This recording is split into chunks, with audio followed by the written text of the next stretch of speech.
خدا فیسبوک چې کوم دی دې شي زمونږ د دې ژوند هغه برکت او هغه مزه او هغه تقوا او هغه هر څه ختم کړي. زه د کعبې پر رب قسم خورم، والله العظیم د الله په کور کې د کعبې پر رب د قسم خورم چې دې شي چې زمونږ د ژوند څومره تباهي وکړو که دومره بل شي نه ده کړی. د دین نه اخلاص کړو، د حیا نه اخلاص کړو، د عزت نه اخلاص کړو، د پیسو نه اخلاص کړو، د هر څه نه اخلاص کړو. د ګناهونو سره عادت شو. مخکې به د جنۍ د تصویر د خلکو ته داسې ګناه ښکاري د جنۍ تصویر ته څوک نه ګوري. د دې شي نو د لاسه د جنۍ هغه تصویر والله لازم که چا ته څه ګناه ښکاري. زه به د خپله خبره کې انشاءالله صحیح یم، تاسو اتفاق کوئ که نه کوئ؟ څومره خلکو سره دلته فیسبوک دي، یو دې پکې لاس اوچت کړي چې زما په فیسبوک کې د جنۍ تصویر نه راځي؟ یو دې پکې لاس اوچت کړي چې زما په انټرنیټ کې زه چې کوم استعمالوم پای کې د جنۍ تصویر نه راځي؟ یو دې پکې دا ووایي چې زه چې کوم انټرنیټ استعمالوم په هغې کې د انډیا د ډمان نه راځي او پای کې د پښتنو د ډمان نه راځي، پای کې سندرې نشتي، پای کې فلمونه نشتي. په دې خبرونو کې دننه د هر څه پرېږده، په دې خبرونو کې دننه څومره جنکۍ راځي. دا ټول ګناهونه دي. زموږ سره عادت شوي وي، بس هغه ګناه راته سره ګناه نه ښکاري. خپل ځاني والله لازم ماته خپل ځاني دا ژوند څه بې برکته ښکاري. مخکې داسې نه و، مخکې داسې ژوند نه و، کله چې دا فیسبوک او دا شیونه نه و. سړی به مصروف و په کتاب کې، په لیکلو کې، په یو عبادت کې، یا به په دنیوي یو کار کې مصروف و چې د هغې د لاسه به ده ته فایده میلاو شوه، پیسې به رالې، بچو له به یې رزق وګټو. اوس سهار او ماښام دغه شي ته به ګوري، نظر ختم شو د هغې د لاسه،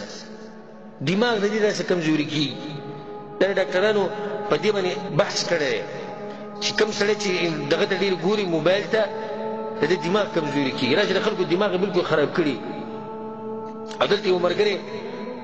څه وخت مخکې چې راغی، یو ملګري دماغ لږ خراب شوي نه، د څه د لاسه خراب شوي، د څه د لاسه خراب شوي چې هغه په دې انټرنیټ باندې څه میسیج چاته کولی، څه خبرې اترې کولې، بیا ما سره میلاو شو دلته. نو بیا ما ته یو کس نوم اخیستو، د یو سړي نوم، وایي هغه به ګوره زما باره کې څه وایي. یو صحافي یادو، پاکستان کې یو صحافي دی، د خبرونه وبرونه راکوي، وایي هغه به زما باره کې څه وایي. ما هغه ته څه وایي، په پاکستان کې ناست دلته ناست ته څه وایي. نو ما ته پته ولګېده چې دی چې دا نوم بار برالي، نو ده هم دا پروګرامونه کتلي دي، په هغې کې د دماغ خراب شوي دي، حقه یادوي. ښه، دا خبره د فایدې لپاره ته ذکر کوم. یو څو ورځې مخکې زما سره یو کس میلاو شو، دا خبره ما دې ملګرو ته کړې هم ده،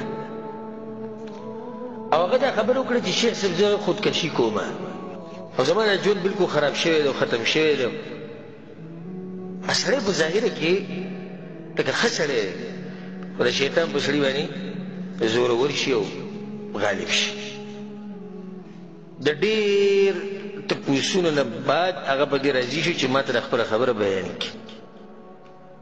هغه ما ته دا وایي شیخ صاحب دا خبره په خوله باندې د ویلو نه ده. ما زه خیر ته ما ته وویل، زه غوسه شوم، ما څه راځي بیا ستړی کړې، که خبره کوې او زه د ورور ښکاره وي، خپله خبره ما ته وکړه. هغه ما ته دا ووایي، وایي مسله زما د دې فیسبوک د لاسه ده. بس زه پوه شوم، په زړه کې زما ټک وشو چې فیسبوک خبره ده، دا به ډېره ورانه خبره. ما فیسبوک ته د څه ویلي شي جل شوی، وایي په دې فیسبوک باندې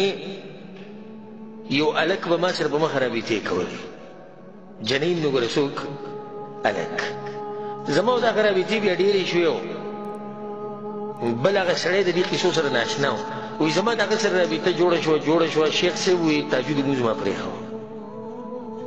ځکه چې تهجد لمانځه په ټیم کې ما د هغه سره بیا رابطه کوله. بیا وایي ورو ورو شیخ صاحب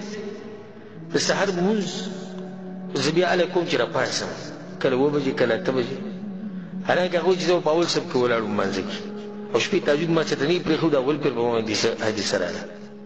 بیا وایي دغه هلک ما ته یو بازار وښود چې تا هلته راشي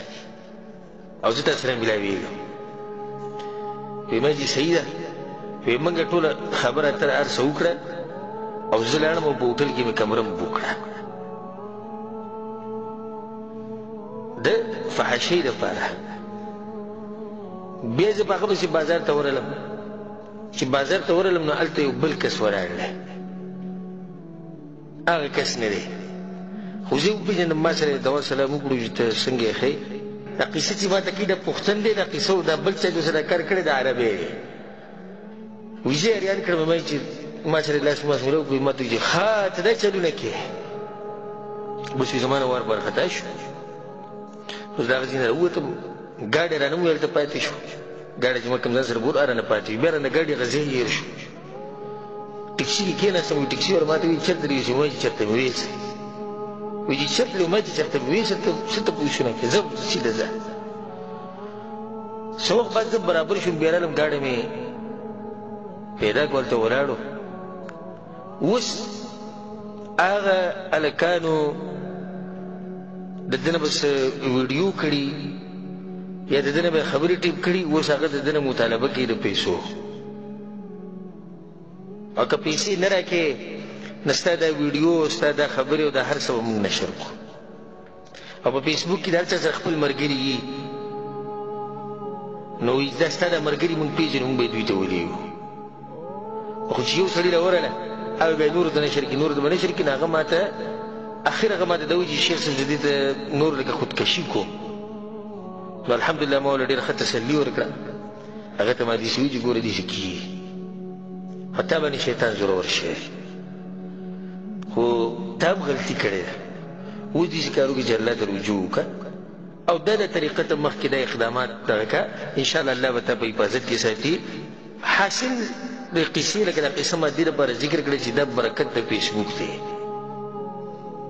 چې هغه سړی په ټینشن کې دی وایي زه ځان مړ کوم او ځان وژنم ځکه کار ته زموږ خپلو خپلوانو ته پته ولګي صحیح ده چې ته اوس یېرېږي چې خپلو خپلوانو ته ملګرو ته پته ولګي تا په ټیم ولې سوچ نه کوي چې د الله سبحانه تعالی چې معین یې هغه له به زه جواب ورکوم دا سوچ په کار وکړه نو زما ته اوس دا نصیحت دی چې دا ټي وي او دا ډیش او دا موبایل استعمالول د وخت یعنی یو وخت لپاره راویله ویې ګوره بیا کېد خو چې دلته راشي جومات ته دا بس بېدینه جومات ته به راشي اقامت ته به 5-6 منټې په دغه ټیم کې د دعا غوښتی شي او د بانګ او د اقامت په منځ کې چې کوم ټیم دی په دې کې رسول صلی الله علیه وسلم چې دعا قبلي دی په دغه ټیم کې دعا نه غواړي دی موبایل له وباسي